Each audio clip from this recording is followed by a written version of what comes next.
السلام علیکم ورحمۃ اللہ وبرکاتہ۔ قصص النبیین میں آج ہم پڑھیں گے ولدو آزرا، آزر کا بیٹا، وکانا آزر لہو ولد رشید، رشید جدًا، آزر کا ایک بہت ہی شریف اور ہونہار بیٹا تھا۔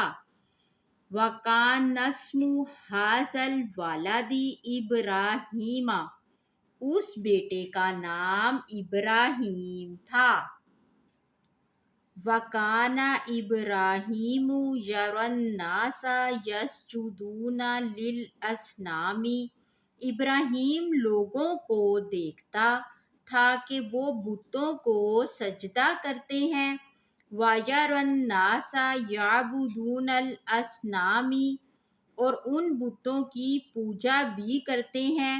وَكَانَ إِبْرَاهِيمُ يَعْرِفُ أَنَّ الْأَصْنَامَ حِجَارَةٌ، اور ابراہیم علیہ السلام اچھی طرح جانتا تھا کہ یہ بت صرف پتھر کے ہیں۔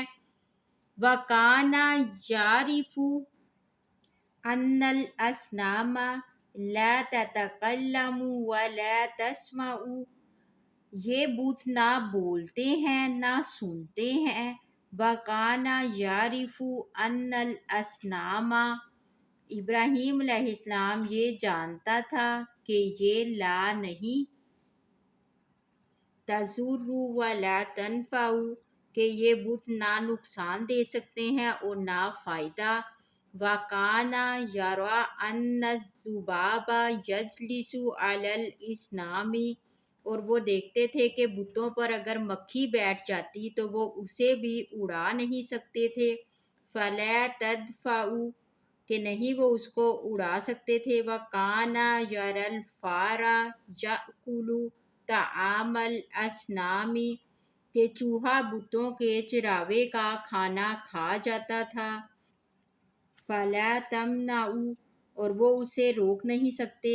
وَكَانَ إِبْرَاهِيمُ يَقُولُ فِي نَفْسِهِ، ابراہیم اپنے دل میں سوچتا، لِمَاذَا يَسْجُدُ النَّاسَ لِلْأَصْنَامِ، کہ لوگ بتوں کو کیوں سجدہ کرتے ہیں۔